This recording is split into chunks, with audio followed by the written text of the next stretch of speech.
What if the man you trusted most was not the man you thought he was? What if the person who stood at the altar, guiding your faith and your prayers, was hiding something so dark that it could shatter everything you believe in? In a village deep within the dense, green heart of Nigeria's Igbo-speaking region, there lived a man of God, or so they believed. His name was Father Nnamdi. A man of wisdom, compassion, and devotion. He was the one who led the village in prayer, who provided counsel, who was taught to be a beacon of morality and faith.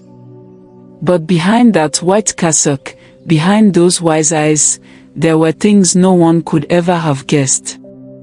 Father Nnamdi had been living in the village for over 20 years, and in all that time, he had earned the trust of everyone around him. His words were like prayers themselves, and his guidance seemed infallible.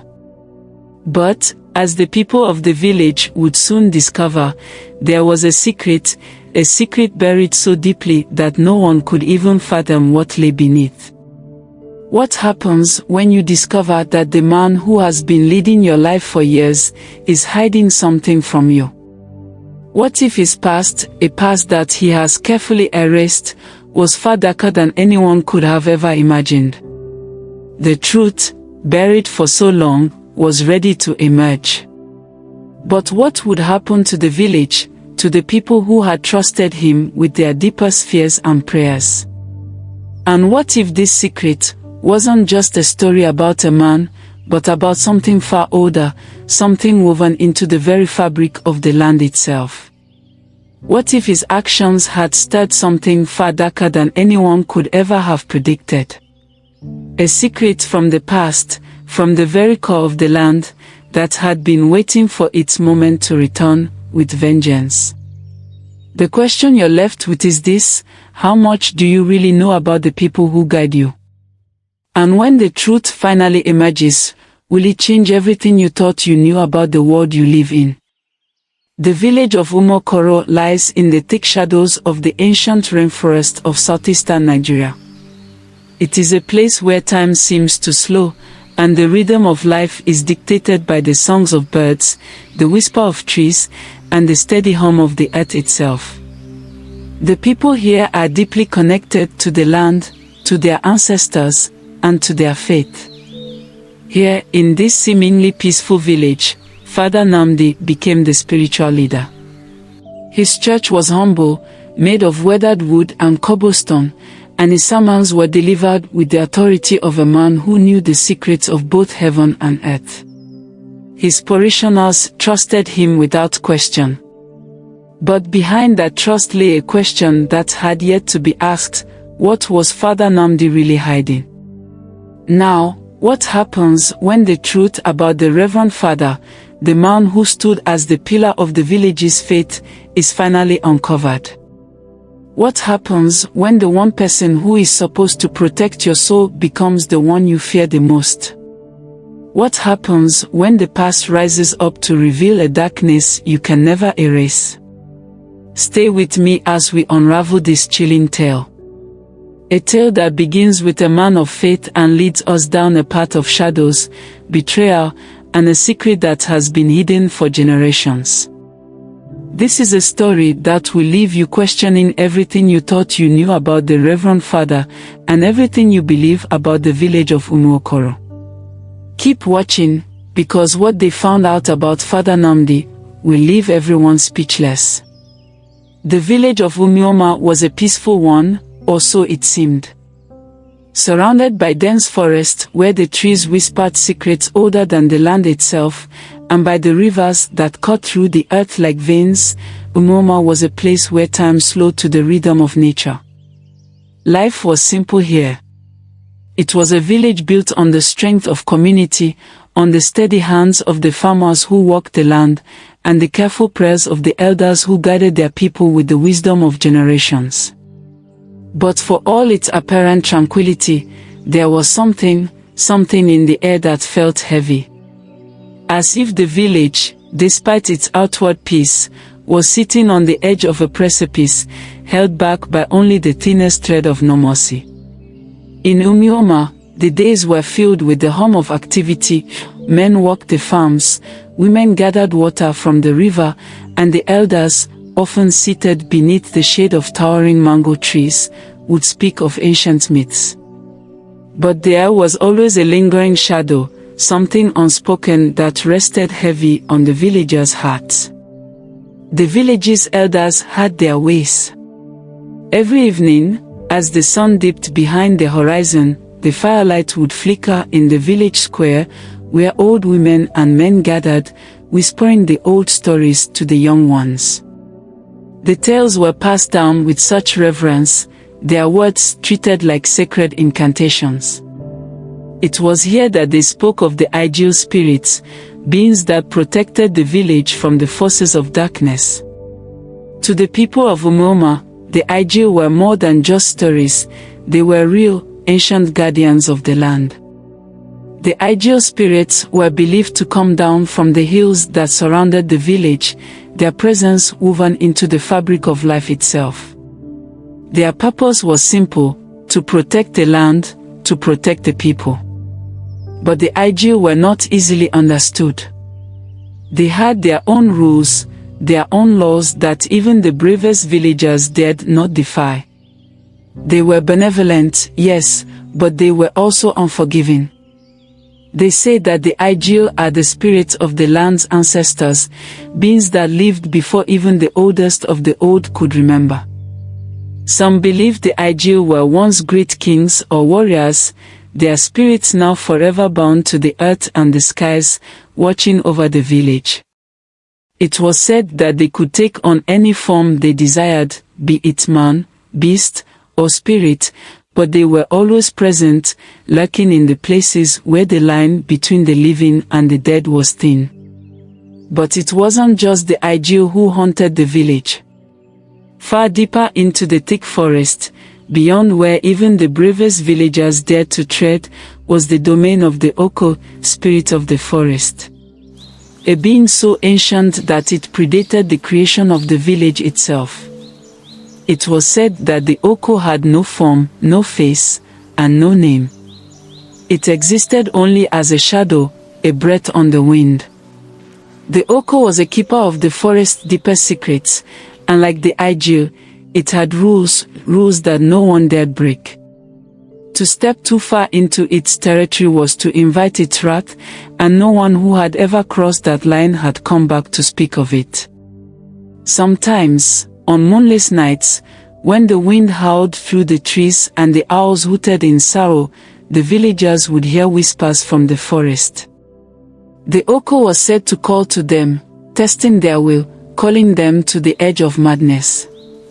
To hear its whispers was to feel its pull, a call that few could resist. But there was more. There were the stories of Mommy Water, the water spirit who dwelled in the rivers that passed near Umuoma. Mommy Water was a figure of beauty and terror, a mermaid-like being who appeared as a woman with long, flowing hair, whose skin shone like the moonlight on water. She was the mistress of the river's depths, the keeper of its mysteries. She would offer blessings to those who respected the river, but she would curse those who dared to take too much, who polluted her waters or violated the sacred space she guarded. It was said that she could appear in the form of a beautiful woman, enchanting those who gazed upon her, or she could transform into a monstrous sea serpent, swallowing the careless whole. And yet, despite all the warnings, despite the villagers' deep-rooted fear of the supernatural forces that surrounded them, they lived their lives, year after year, never questioning what lay in the shadows. But there was a growing unease among the people, a sense that the very fabric of the village was being disturbed. It began when Father Namdi, the village's trusted priest, ventured outside of the usual boundaries. The elders had always been cautious, even fearful of the land beyond the village. They knew that there were certain rituals that should never be performed outside of sacred grounds, certain rites that disturbed the balance between the seen and the unseen. But Father Namdi, always seeking to protect the village, had begun performing these rituals on the outskirts of the village, by the edge of the forest. At first, it seemed harmless, just another of his attempts to guide the community, to keep evil at bay. But as time passed, strange things began happening. Animals, once abundant in the village fields, started to disappear. Crops failed in patches of the land where they had always flourished. The river, which had always been a source of life, began to run sluggishly, its waters turning murky. And worst of all, the villagers began to hear whispers at night, faint but unmistakable voices calling from the forest. Some of the younger men claimed to have seen figures moving between the trees, figures that vanished when they approached. And the children began having nightmares, speaking of shadows that reached out from beneath their beds, of eyes glowing in the darkness. Some of the older women, the ones who still remembered the old stories, began to suspect something far more sinister was at play. They whispered of the Oko, of the ancient spirits angered by rituals performed on their sacred ground. They whispered that Father Nnamdi had awoken something that had been lying dormant for centuries. In the days that followed, the strange occurrences grew worse. And the village began to ask itself, what had Father Nnamdi really done? Was his ritual the cause of these disturbances? Had he, in his quest to protect the village, inadvertently invited a curse upon them all? Father Nnamdi was beloved in the village. A calm, kind figure who guided the people with his teachings, offering wisdom in moments of doubt, a steady hand during troubled times. He was the village's moral compass, the man whose words could soothe the most restless souls, whose prayers were believed to hold the power to heal the sick. In Umuoma, there was no one who didn't respect Father Nnamdi. His reputation had spread far beyond the village. But few knew the darkness he carried with him, a secret from his past that had long been buried, hidden deep beneath the layers of his faith and devotion. Father Nnamdi's story was not one of simple faith or piety. No, his path had been twisted by shadows long before he arrived in Umuoma. Before the villagers saw him as their protector, before he donned the robe of a man of God, Nnamdi had walked a very different road. His name had once been whispered in fear, for he was once known by a different title, one not befitting of a holy man. He had been a student of the dark arts, a seeker of forbidden knowledge. His search for power had led him far beyond the teachings of the church and into the realm of spirits and ancient forces, forces that were never meant to be tampered with. As a young man, Father Nnamdi had been driven by an insatiable desire for power.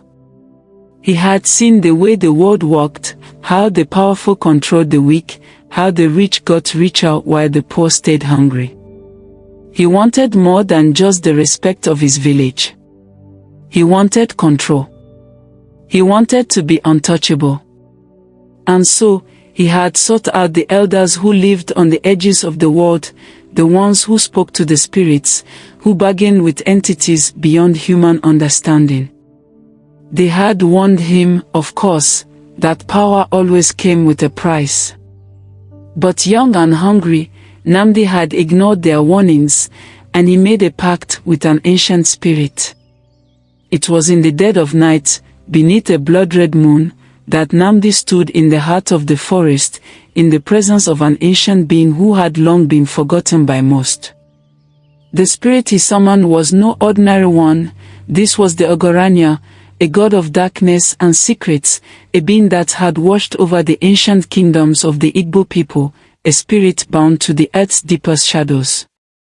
The pact was simple. Ogoranya would grant Nnamdi power, protection from his enemies, the ability to see into the heart of men, to bend them to his will. But the price was steep. Nnamdi's soul would be bound to Ogoranya's service for the rest of his life. And in exchange for his power, Nnamdi would one day be called upon to repay the favor. The details of this repayment were never made clear, but Nnamdi, in his arrogance and ambition, accepted without hesitation. From that night onward, Nnamdi's life had changed. He felt an energy he had never known before, a strange power that coursed through him, an unholy strength that came with an overwhelming presence. And it was this power that had carried him to Umuoma, where he had taken on the role of a priest. But even then, despite his newfound faith, the darkness of the pact had never truly left him. He had suppressed it, hiding it deep inside, hoping that the years would wash it away.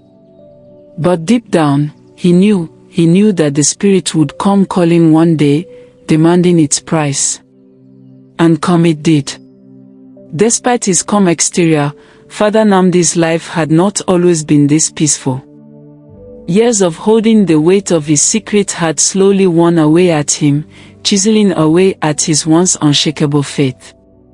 He spent his days praying, ministering to the villagers, and trying to live the life of a humble servant of God.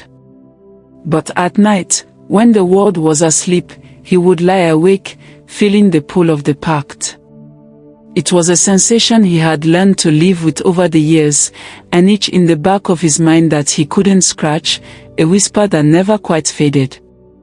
He had long hoped the spirit would forget him, that his soul would be free from its grasp. But deep inside, Nnamdi knew better. And now, it seemed, the time had come. The first unsettling event came quietly.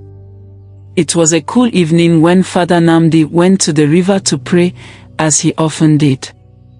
He had learned early on that the river was a place where the spirits could speak to him, a place where the barriers between the living and the dead were thin. It was here, by the water's edge, that he first felt it, the shift in the air, the cold chill that ran down his spine. He had bent to drink from the river, and as he gazed into its depths, he thought he saw something moving beneath the surface, something dark, shifting, something that did not belong. For a brief moment, he felt the unmistakable presence of the Ogoranyo. He heard its voice, a low murmur that echoed through his mind. "The time has come," it whispered. "Your debt is due." Father Nnamdi recoiled, his heart pounding.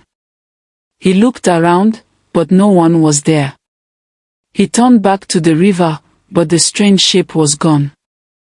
And yet, that feeling lingered, like a cold hand resting on his heart. He knew it wasn't just his imagination. The spirit had found him again. And this time, it would not be content to wait. That night, Father Nnamdi began to feel the presence of the Ogoranyo growing stronger. It was no longer just a whisper in his mind, it was a force that surrounded him, pressing in on him from every side. Every step he took seemed to be shadowed by something unseen, every prayer he uttered felt hollow, empty. The darkness was closing in, and he could feel himself being pulled towards it, pulled towards the inevitable moment when the spirit would demand its price. But even as the darkness crept closer, Father Nnamdi's faith did not falter. He had spent years pretending, living the life of a holy man, and convincing even himself that he had left the spirit behind. But now, it seemed, the truth could no longer be denied. And soon, the village would learn what he had hidden for so long, what he had done to gain the power he now wielded, and what he was willing to sacrifice to keep it. And as the villagers continued to live their simple lives, unaware of the terrible secret their revered father carried with him, the stage was set for a reckoning. For it was only a matter of time before the truth would come to light, and the shadows of Father Nnamdi's past would rise up to claim him. In the days that followed the strange encounter by the river, the villagers began to notice small, inexplicable changes in their once peaceful lives. It was subtle at first, like the faintest of tremors just beneath the surface of their ordinary world. At night, they began to hear odd noises near the church, low, guttural sounds that seemed to emanate from the very walls of the building. Sometimes it sounded like a whispering wind, other times like footsteps following them through the darkness. But no one ever saw anyone there, and when they went to check, the church stood still and silent, its tall, weather-beaten walls a grim sentinel under the moonlight. At first, no one said anything. People were too afraid to speak. After all, what could they say? The Reverend Father was a holy man, a protector of their souls. He was the one who prayed for them when they were sick, who counseled them when their hearts were troubled. To even suggest that something might be wrong with him seemed sacrilegious. But as the days passed, a quiet fear began to settle into the hearts of the villagers. Something was happening, something they couldn't explain. And it all seemed to trace back to Father Nnamdi. The first real sign that something was wrong came when a series of animals were found dead in the nearby forest. The creatures, goats, chickens, and even a few wild rabbits, were discovered with strange, unexplained markings carved into their bodies. A local hunter, Madu, the eldest of the village's men, was the first to stumble upon the grisly scene. He had gone to the woods to collect firewood, but when he entered a small clearing, he was stopped cold by the sight of the animals. Their bodies were arranged in a circle, their eyes wide open in frozen terror, their blood staining the earth in unnatural patterns. Madu's breath caught in his throat as he knelt by the carcasses. Something was off about the way they had been arranged. He had seen animals killed before, by predators, by hunters, but this was different. The cuts on their skin were too precise. The eyes of the animals, still open, still terrified, stared into his soul as if trying to tell him something. As though they had died trying to warn him of a coming danger. Madu had not said a word to anyone about the strange discovery, but he had sensed something sinister growing within the village. Days later, the noises near the church grew louder, this time accompanied by flickering lights, as though a fire was burning inside the church. But when anyone went to investigate, the doors were locked, and the building was always cold, untouched by any flame. It was as though the very fabric of the church had become a conduit for something unnatural. It was then that a young girl named Ada, no older than 15, began to take notice. Ada was an inquisitive soul, one who often spent her days running errands for her mother, fetching water, and listening to the village elders as they gathered around the fire to tell stories. But Ada had always been different from the other children. She was quieter, more observant, and unlike the others, she never fully accepted the safe, simple truths the villagers lived by. Ada had long felt something was off about Father Nnamdi, a faint suspicion that had always lingered in the back of her mind. The first time she saw the shadows in the church, she dismissed it as her imagination. But when she saw them again, they weren't just shadows. They were figures. Figures that seemed to move of their own accord. One evening, after a particularly intense storm that had rattled the village, Ada found herself walking near the church. The wind was still howling, and the sky had darkened with thick clouds. She had been sent to deliver a small bundle of herbs to Father Nnamdi, but when she arrived at the church, she noticed something strange. The door was ajar, and through the crack, she saw flickers of movement inside. At first, she thought it was just the light from the candles playing tricks on her, but then she saw it, a figure standing in the shadows of the altar. She could make out the shape of the figure, tall and distorted, with a long cloak that seemed to flutter, despite the lack of wind. But the most disturbing part was the eyes. Glowing faintly in the darkness, they seemed to peer directly at her. Ada froze. Her heart pounded in her chest. She stepped back quietly, not wanting to disturb whatever was happening inside. When she turned to leave, she stumbled over a small stone, the sound of it clattering loudly against the ground. Immediately, the figure inside the church straightened and disappeared behind the altar. Ada's pulse quickened. Had he seen her? She didn't wait to find out. She ran back home, her thoughts racing. The next few days were filled with a sense of unease that clung to the village like a thick fog. Ada couldn't shake the feeling that something was wrong, that the shadows in the church had been no trick of the light. She began to stay awake late into the night, watching the church from her window, hoping to catch another glimpse of the figure she had seen. But the more she watched, the more she began to notice other strange occurrences. One night, as she was walking home from the river with her younger brother, she thought she heard something behind her. It was a faint rustling sound, like someone, or something, was following her through the tall grass. She spun around, but saw nothing. The sound stopped as quickly as it had started, but Ada was not convinced. She continued walking, now keenly aware of every rustle and creak in the darkened air. As she neared the church, she saw something move near the door. It was Father Nnamdi. Ada stopped in her tracks. He stood there, just outside the church, his back to her. She couldn't see his face, but there was something unnatural about the way he stood. His hands were raised, as if he were holding something invisible, and his body swayed gently as if in rhythm with a slow, unseen chant. Her heart began to race. Something was wrong, this was not the Father Nnamdi she had known. A cold chill seemed to settle in the air, and she heard a whisper, barely audible, floating on the breeze.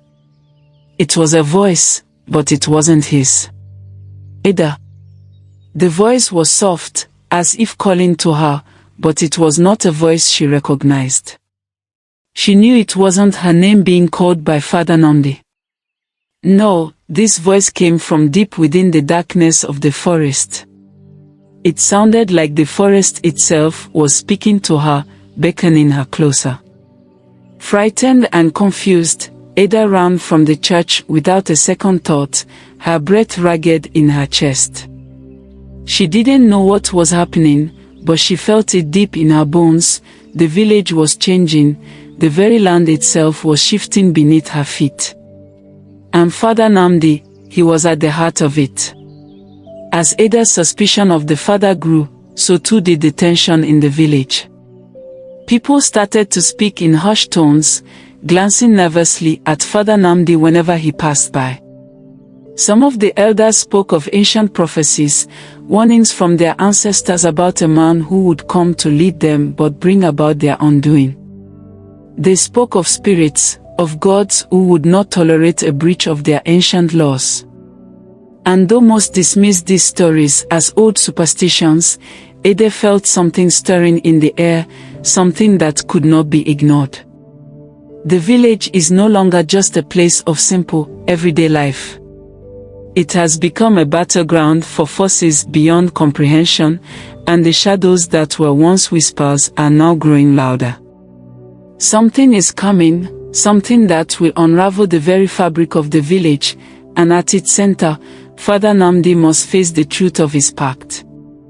But will he be able to stop the forces he has set in motion? Or has it already gone too far? The village of Umuoma now stands on the edge of an abyss. The air is heavy with dread, and even the earth beneath the villagers' feet seems to pulse with an unnatural energy. What was once a close-knit, peaceful community is now a place where whispers fill the night, and shadows follow those who walk the path to the church. Ada, the young girl who had witnessed the strange occurrences, could no longer ignore the growing sense of danger surrounding Father Nnamdi. She had always trusted the Reverend, believing in the sacred teachings he shared with the village. But the strange events, his odd behavior, the shadows in the church, the unsettling whispers, had eaten away at that trust. There was something he was hiding, something that lay buried beneath the surface of his calm demeanor. And Ada was determined to uncover it. It was on a moonless night, when the village was blanketed in a shroud of mist, that Ada decided to sneak into the church. She had overheard the village elders talking in hushed tones about a cursed artifact, one that was said to be locked away inside the church. According to the elders, the artifact was an ancient idol, a relic of the Aigil spirits, the powerful beings that protected the village. But the idol had been lost for generations, or so the story said. No one knew where it had gone. But Ada had an inkling that Father Nnamdi knew more than he let on. She crept through the darkened village, her heart pounding in her chest. The usual sounds of crickets and night birds were absent, replaced by an eerie silence. When she reached the church, she saw the faint glow of candlelight seeping through the cracks in the door. She hesitated but then pushed the door open quietly. Inside, the church was cold, the air thick with an unnatural chill. Father Nnamdi stood at the altar, his back to Ada, muttering softly under his breath. The flickering light of the candles cast strange shadows across the walls. Ada felt an overwhelming sense of unease, but she pressed forward, determined to uncover the truth. As she crept closer, her eyes scanned the altar. It was there, an object draped in a dark cloth.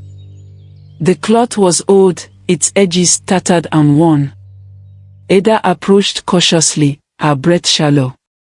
When she pulled the cloth away, her hands trembled with fear. It was an idol, carved from dark wood and adorned with strange symbols. The figure was twisted, a grotesque representation of a spirit, a being that seemed to loom over her, its hollow eyes staring into her soul. "This is it," Ada whispered, her voice barely audible. The symbol of the Aigil was unmistakable, etched into the idol's forehead. But this was no sacred object. This was the dark heart of the curse that had befallen the village. Father Nnamdi turned suddenly, his eyes wide with shock. For a moment, Ada thought he had not seen her. But then, his face twisted into something unrecognizable, something dark. His voice was cold, almost unearthly. "You shouldn't have come here, Ada." Her breath caught in her throat, but she forced herself to speak. "What is this? What have you done?" Father Nnamdi's lips curled into a grim smile, but there was nothing kind or reassuring about it. "This idol, it is not merely an object of worship, he said slowly, as if savoring each word. It is the key to power, power beyond your understanding. When I first came to this village, I was just like you. A simple man. A man of faith. But I was weak. I had nothing. I made a deal, Ada. A deal with the spirit that rules over this land, the Oko. I offered my soul in exchange for power, protection, and the guidance I needed. And in return, the spirit granted me what I desired. I became the father of this village. I guided its people. But the price was always there, always lacking. The Oko spirit requires sacrifices, blood, souls, offerings. And every year, it demands more. If I do not comply, it will take everything. The realization hit Ada like a thunderclap. Father Nnamdi had been using dark magic, summoning spirits to secure his position. The idol was a focal point of his pact, a tool to channel the spirit's power. It wasn't just an ancient relic. It was a conduit for the evil that had infected the village. In the days that followed, the curse began to take root. The once peaceful village of Umuoma now trembled under the weight of Father Nnamdi's pact. People began to experience strange phenomena, nightmares so vivid that they could no longer distinguish them from reality. It was as though the villagers had been drawn into a waking dream, where their worst fears came to life. Old Mama Chika, who had always been known for her wisdom, became the first to fall victim to the curse. One night, she woke up in the middle of a storm, drenched in sweat, her eyes wide with terror. She could not speak of what she had seen in her dreams, but she was different.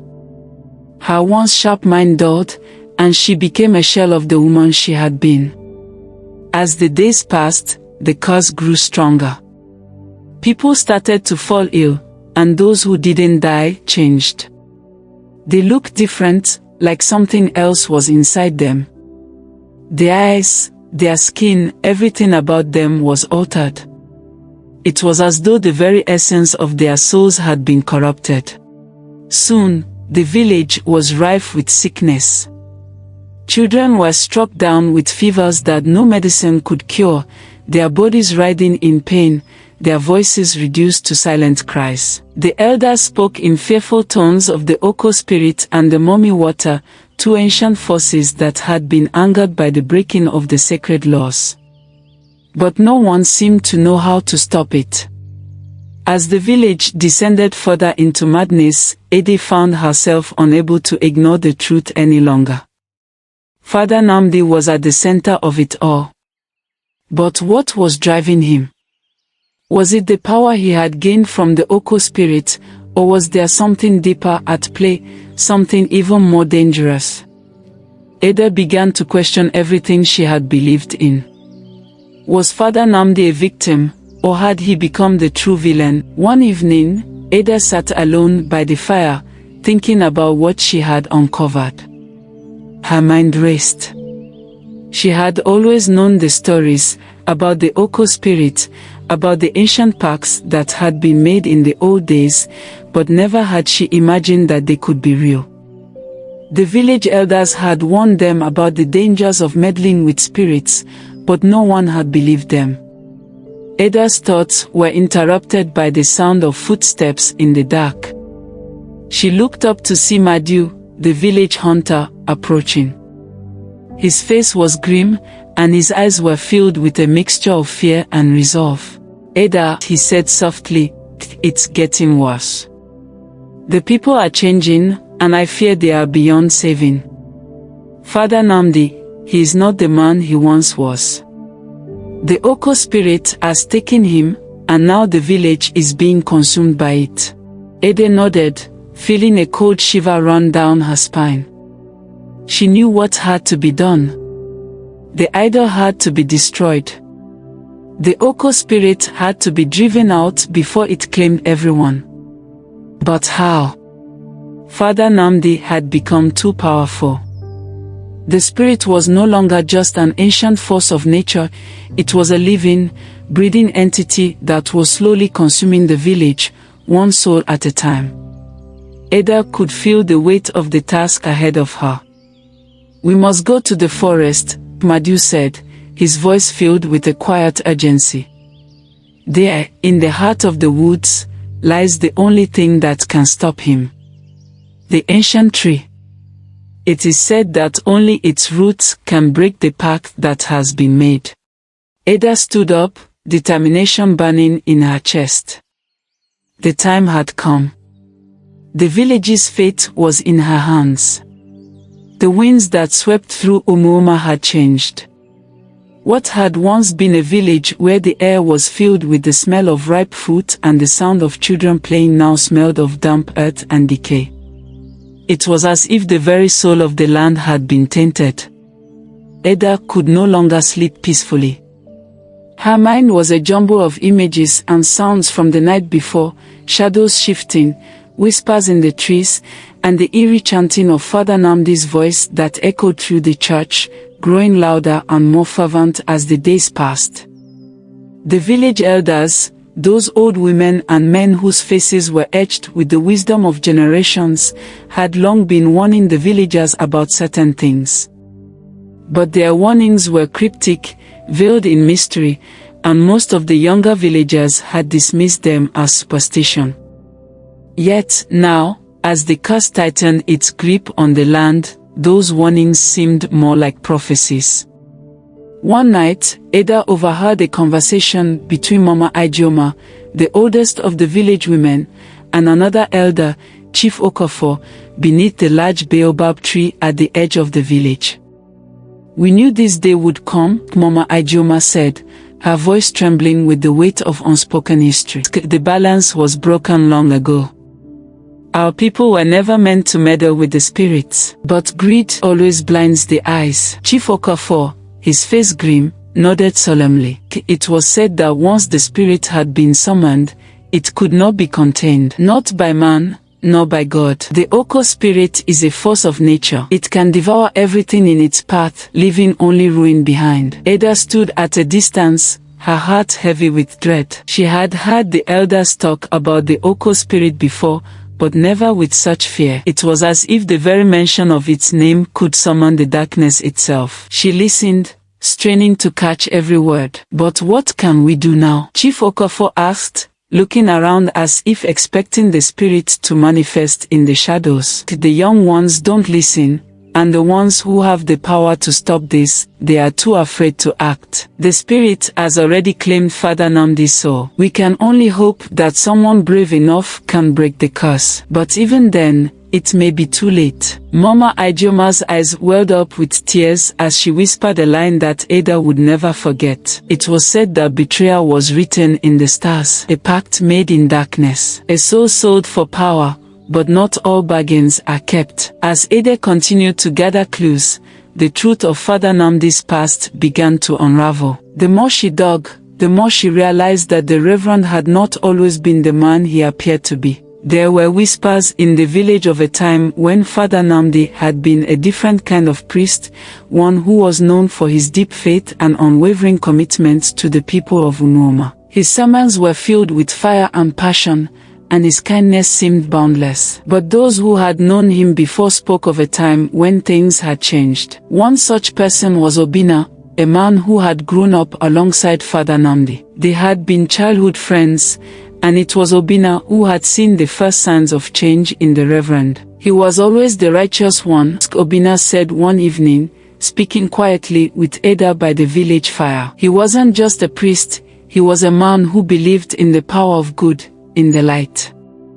But then, he met the spirit." Obinna's voice dropped to a whisper, and Ada leaned in closer, urging him to continue. "One day, Father Nnamdi came to me, his eyes wild, his face pale. He told me he had made a deal, a bargain with something older than time itself. I warned him, told him it was a dangerous path, but he wouldn't listen. He said that power was the only way to protect the people, to protect himself." Obinna paused, his face tight with emotion. "I didn't understand back then. I thought he was just a fool, but now, I see. The man I knew is gone. He's been consumed by whatever it was he bargained with." Ada was quiet for a moment, absorbing what Obinna had said. Father Nnamdi had made a pact, not just with any spirit, but with the Oko, a being as ancient as the land itself. The Oko was a spirit that could manipulate the forces of nature, control the winds and the rains,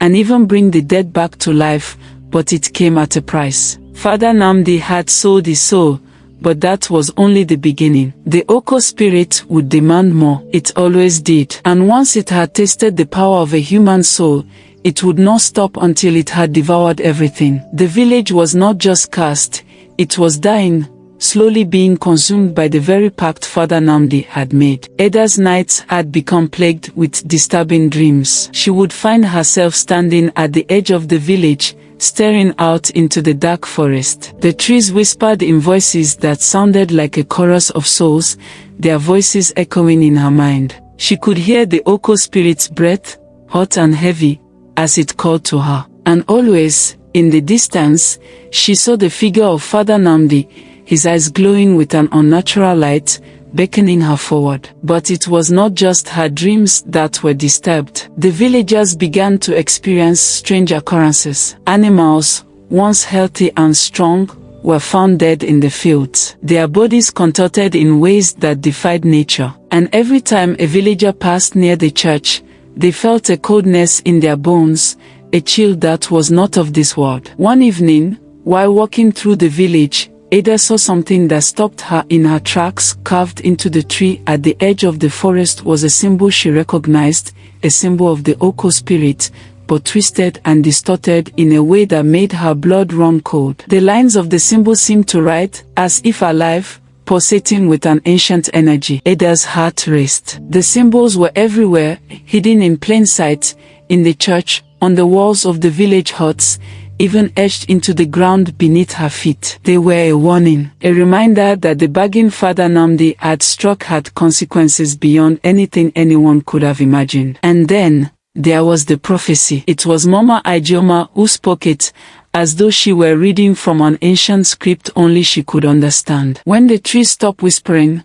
when the rains no longer fall, when the souls of the lost come to claim what was stolen, the price will be paid, and the land will return to what it once was. Ada shivered. The land would return to what it once was, before humans had set foot here, before the village of Umuma had even existed. It was the only warning the elders had left. The curse would claim everything, and the only way to stop it would be for someone to sacrifice everything in return. But who would make the sacrifice? As the days wore on, the tension in Umuma reached a breaking point. The village's once serene landscape was now a place of foreboding, where every rustling leaf and distant howl carried the weight of impending doom. The curse was deepening. The land itself seemed to moan, as if the earth itself had been poisoned by Father Nnamdi's unholy pact. Ada could feel it in her bones, the creeping dread that had taken hold of the village, that permeated every corner, every shadow. The villagers spoke in hushed tones,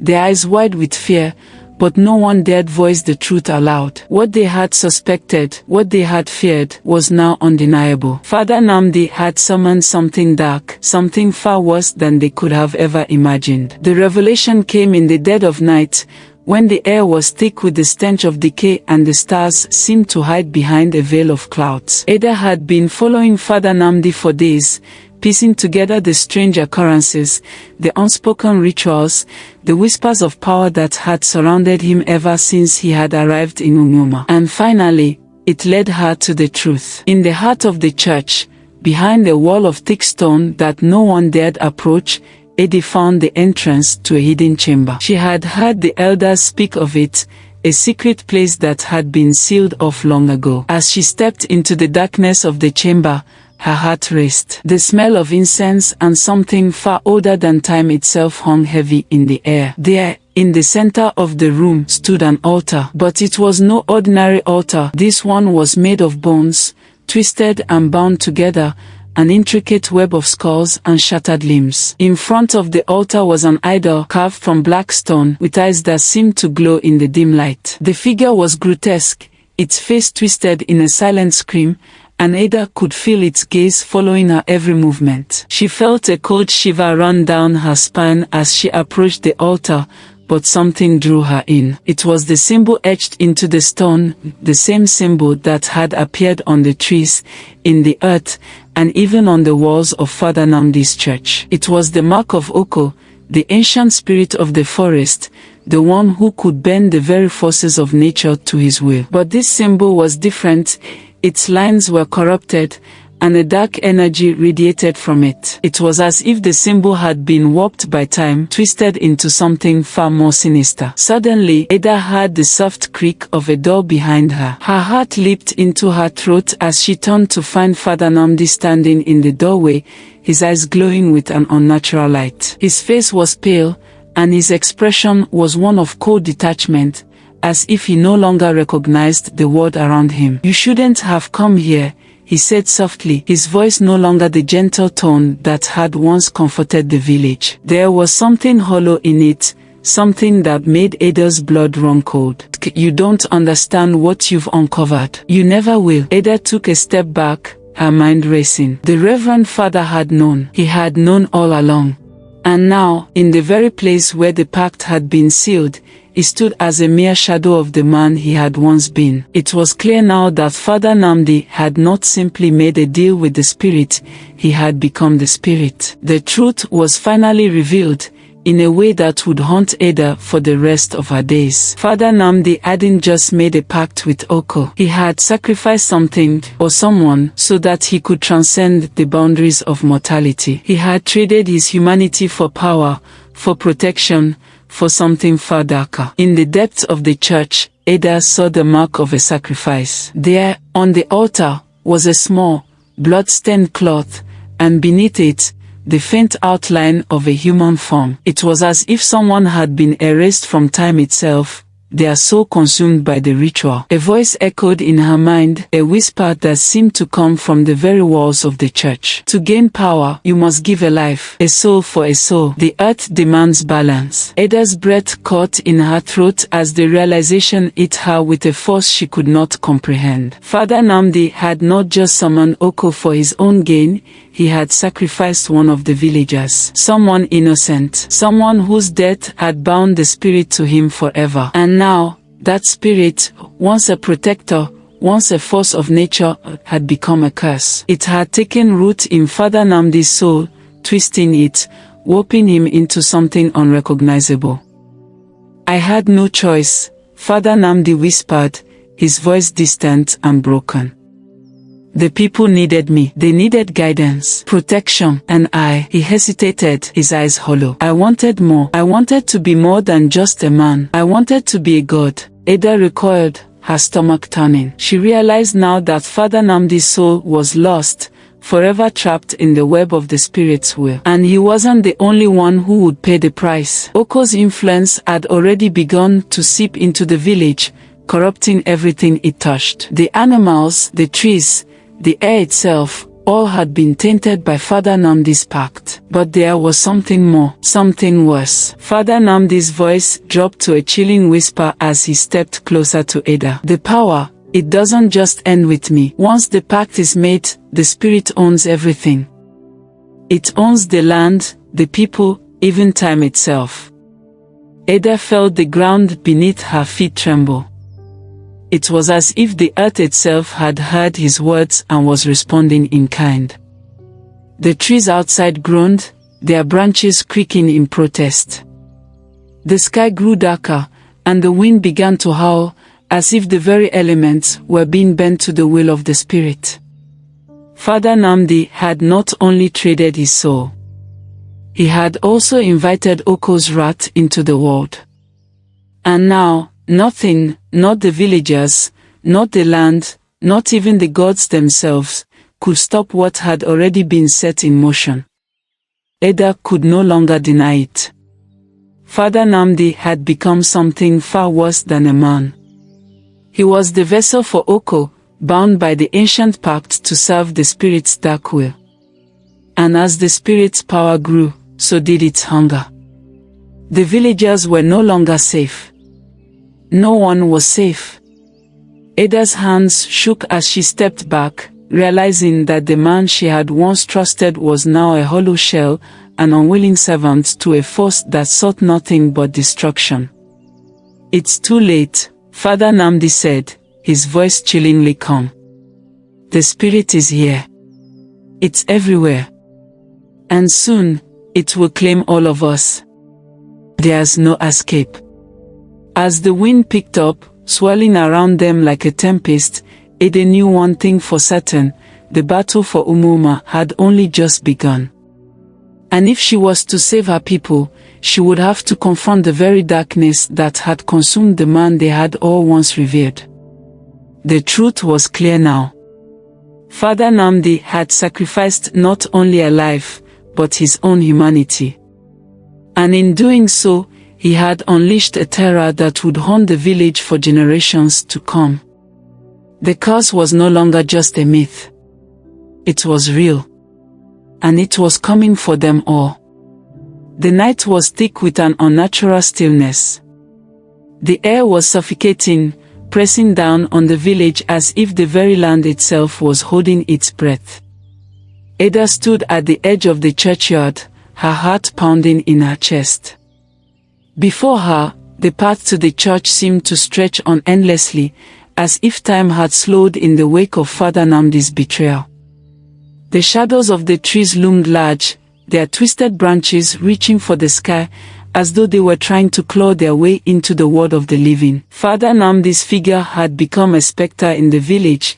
His presence was no longer confined to the walls of the church. He had become something else entirely, an echo of the man he once was, a vessel for Oko's dark power. He roamed the woods at night, his voice a low, guttural whisper that carried through the wind, calling out for the souls of the living. Ada knew what had to be done.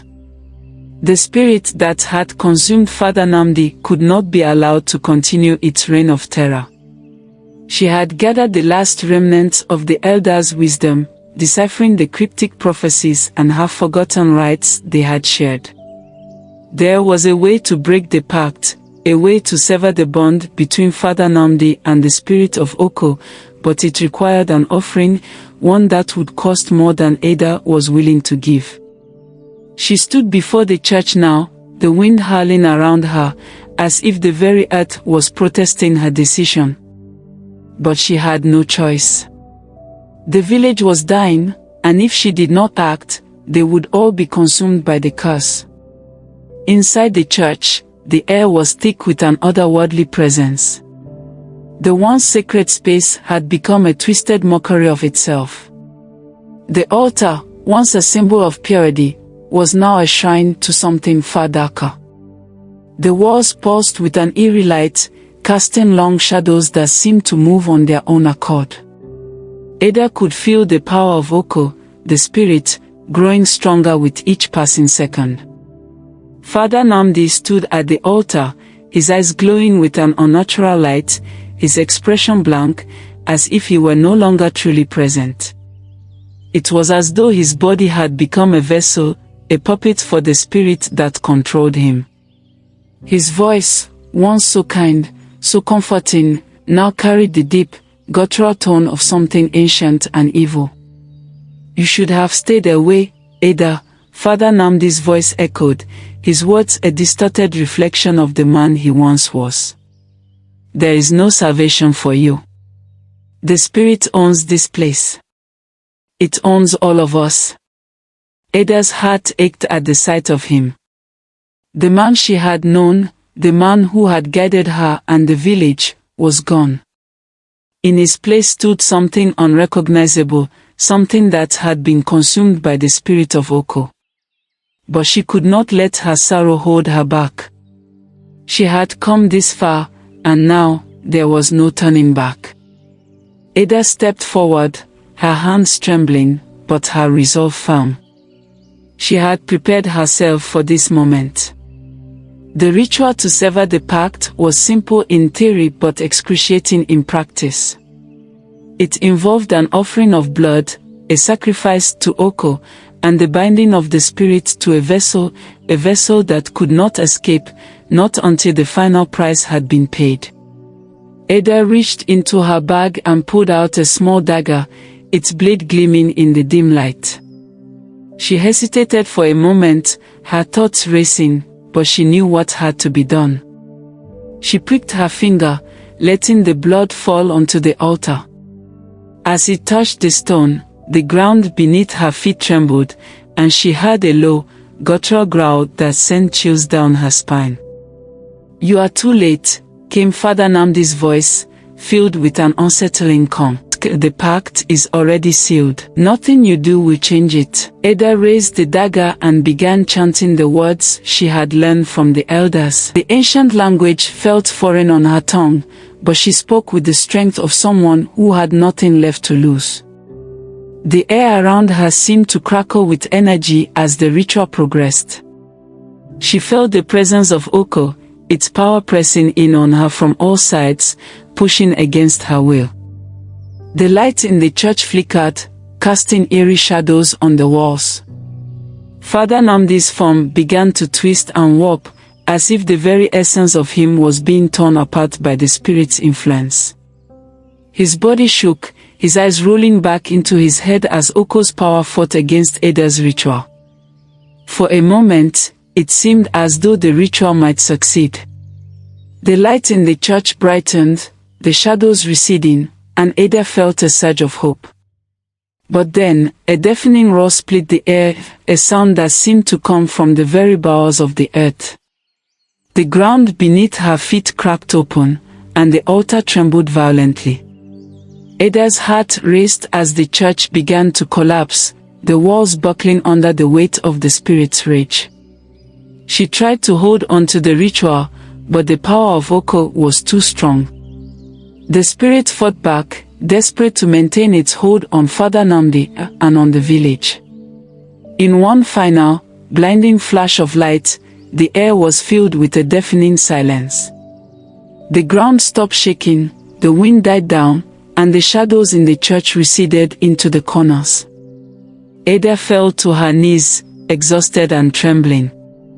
The altar lay in ruins, and Father Nnamdi stood before her, but he was no longer the man he had once been.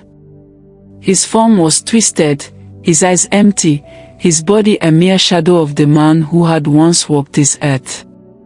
He was neither alive nor dead, neither man nor spirit. He was a hollow vessel, forever bound to the spirit of Oko. Ada could see that the pact had been severed, but at a terrible cost. Father Nnamdi was no longer truly human, and the spirit of Oko, though weakened, was still present, lingering in the land. "The village is saved," Father Nnamdi whispered, his voice now little more than a rasp. "But there is no escape for me. I am bound to Oko, forever." Ada stood, her heart heavy with sorrow. The ritual had worked, but it had not been enough to free Father Nnamdi from his curse. The village was saved, but at a terrible price. The spirit of Oko had not been fully vanquished, and it still roamed the land, a dark presence in the woods. In the weeks that followed, the village of Umuoma slowly began to heal.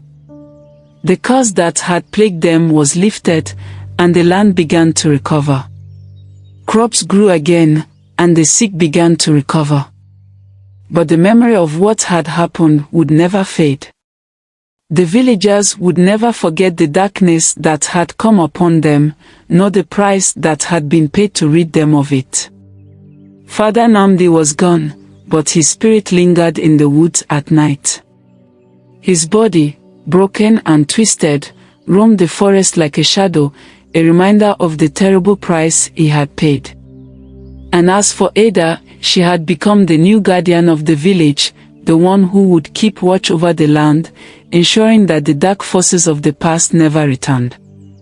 But even she knew the truth, that some darkness never truly disappears. It waits, hidden in the shadows, ready to return when the time is right. As the years passed, the village flourished, but the legacy of Father Nnamdi's pact remained. Children were taught the old stories, the warnings about disturbing the spirits of the land.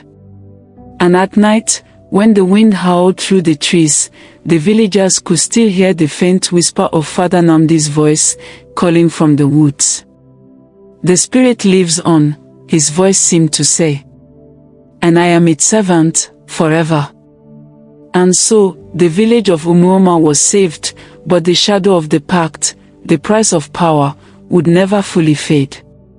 As the eerie glow of the firelight flickered in the distance, Ada stared out at the village, her heart heavy with the knowledge that the battle had been won, but the war was far from over. The curse had been lifted, yet the spirit of Oko remained a lingering shadow in the land, a reminder that the boundaries between the living and the dead are often not as clear as they seem. The darkness may have been pushed back, but Ada knew better than anyone, some things, once unleashed, are never truly gone. As Ada stood in the doorway, the night settling around her, the soft rustle of the wind carrying a haunting melody, she addressed the camera that had been capturing her journey from the beginning. Was Father Nnamdi truly a victim? Or did he willingly sell his soul for power? She let the question hang in the air, the weight of it echoing in the stillness. In our culture, we are taught to respect the spirits, to know when we are being tested and when we are being tempted. But what happens when the line between those two becomes blurred? Was Father Nnamdi's choice truly his, or was he ensnared by something far darker than his understanding? Ada took a breath, her gaze intense as she continued, her voice steady and compelling. Maybe you've heard similar stories in your family or your village. Stories of people who sought power and paid the ultimate price for it. Or perhaps you've heard whispers of spirits who were never meant to be disturbed. Let us know in the comments below, what do you believe? Is there such a thing as a fair deal with the spirits? Or are all pacts doomed from the start? If you enjoyed this story, don't forget to like, subscribe, and hit the bell icon. More tales are on the way, some of them might even hit a little too close to home. Do you believe in the spirits of the land? What do you think the future holds for Umuma? Join the discussion in the comments below. The story of Father Nnamdi may be over, but what if I told you that the spirits never really leave?